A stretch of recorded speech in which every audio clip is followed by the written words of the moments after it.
Rishika Desai, threat researcher and writer at Pre-Crime Labs, the research division at BforeAI. Super excited as I speak on security with TechNadu's Human in Cyber video interview series. When I first began my journey in cybersecurity, it wasn't about chasing the most sophisticated adversary or the most advanced malware. It was about waking up every single day with the thrill of doing something new or researching the new threat. My initial days of threat research included open web all the way to the dark web. It didn't take long to realize that threats don't arrive knocking on the door. They don't tell you what they are planning. You have to anticipate and you have to prepare. Sometimes assess the risk percentage. And sometimes you have to believe your intuition and trust your gut instincts. What shaped early on was the realization that reacting after an incident is never enough. What matters the most is being able to see the storm before the clouds gather. That meant connecting dots others might overlook. Understanding patterns not just as events but as signals in a much larger ecosystem of cyber threats. There's a moment in threat research, let's suppose your hypothesis aligns, your investigation leads to a trail no one expected, and you realize this might actually unfold the way I have anticipated. I think that's the feeling I live for, because when your research comes full circle, you realize that you are not just watching from the sidelines, you're shaping the outcome. And that's exactly why I fell in love with this field.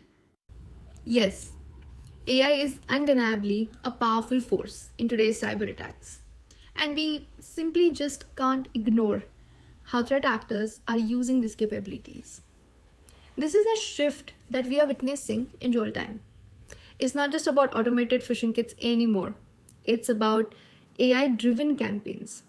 Let's take a few examples. Rapid and large-scale creation of malicious applications. The deployment of botnets flooding social media platforms. And the instant rotation of phishing infrastructure the moment one of the domain goes down. Previously, when a campaign was mitigated, it often gave us some breathing room before it resurfaced. But not anymore. Today, attackers are ready with replica campaigns, all thanks to AI-powered operations. As defenders, it means our response needs to evolve. Instead of waiting to analyze the damage once the victim is impacted, we can focus on anticipating how threats are reaching the end user in real time. Or we can try to analyze the scale and velocity of this outreach. From there, we can reverse engineer the campaign infrastructure and trace it back to the roots. I think that's super essential. Let me be honest, alert fatigue is real, and sometimes with AI-driven security products, especially in their initial stages, this problem can get bad. Yes, there are ways to reduce the noise. Let's say by fine-tuning detection rules, saving and optimizing the queries, or maybe automating its repetitive logic. But a reduction of noise doesn't mean that intelligence is achieved. I believe it is about connecting what remains after the noise is cleared. Let's take a practical scenario. You detect a suspicious domain today. Tomorrow, another similar domain pops up. It feels familiar, you have seen something like this before, but cannot pinpoint it. Day 3, a third domain resurfaces and suddenly the pattern clicks. You can now describe a structure, a strategy, a campaign. That implies what was noise 2 days ago has turned into a narrative today. Real intelligence is when you collect the noisy bits, chain them across timelines, and see both the origin and the spread. It's the ability to observe patterns over the time, even when they initially seem unrelated or scattered. So yes, the role of an analyst is not just to filter alerts with AI. It's about reducing noise. That's when we speak the language of intelligence and it's not noise anymore. So I think today it's also essential to convert this noise into something valuable. I think it is business email compromise, or what we call as BEC, which really is concerning and the need of the hour to be addressed. Because it's not a simple spoofing game anymore. It's a well organized cross platform campaign, and it's evolving faster than many organizations are prepared for. Here's what concerns me the most: the sheer number of social media accounts, phone numbers, social media platforms, emails, domains, and the payment links, all chained together just for one BEC campaign. Now, with AI in the mix, these operations scale at a scary pace. You're talking about accounts that can be created in bulk, voice cloning that mimics your CEO's exact tone and urgency, visual deepfakes, etc. You might sometimes end up discarding an account which looks fake, but in fact it is just an AI picture uploaded by a genuine person. As defenders, I think we should be prepared to pivot, because taking down indicators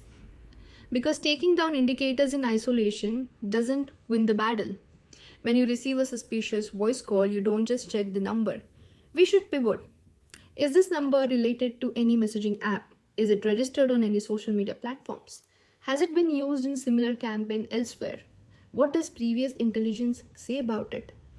Is there a domain or email trail that can be connected to it? The point is, don't just settle with one single IOC or indicator of compromise. Similar to how AI is being used to create these attacks, it must also be used to correlate and defend. You try to pinpoint to an adversary or an infrastructure rather than just being happy that we have mitigated one indicator. So, a full-fledged takedown process is needed, irrespective of platform, and I believe that should be the mindset of every analyst. It's really hard to just pick one hobby, so I have this routine I have nurtured, and I try to stick to it as much as possible. I play a sport. It helps me restore my competitive spirit. I actively plan quick getaways, even weekend ones. This is like my reset button. A different view, a different vibe, a different version of me.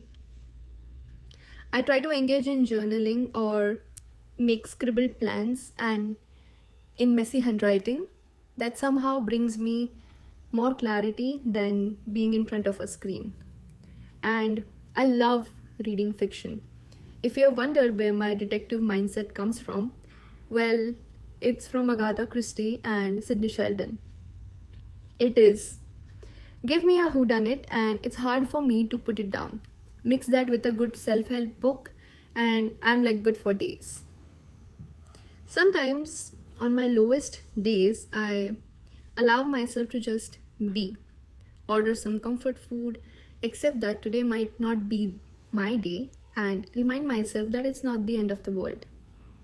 So I think all of these hobbies combined together help me maintain my ground, my stability, and my calmness, when sometimes intelligence world can tend to be a little chaotic. Well, there's one message I'd like to give before we conclude. Let's work together to bring threats down, and let's not race to be the first ones to detect them by gatekeeping. Yes, keeping that competitive spirit alive is important, but intelligence should not be the game of who gets there first. I think we need to have community-driven intelligence, cross-team collaborations, and mutual growth as analysts. Let's stop gatekeeping knowledge or glamorizing complexity in cybersecurity. And most importantly, let's shift our view or perspective from reactive thinkers to proactive thinkers. Because when we start seeing threats together, we are already one step ahead of these threats. And I believe if we mutually help each other grow, that day is not too far that we'll be actually a step ahead of these threats. Thank you. It was great being here, and thank you so much. Bye.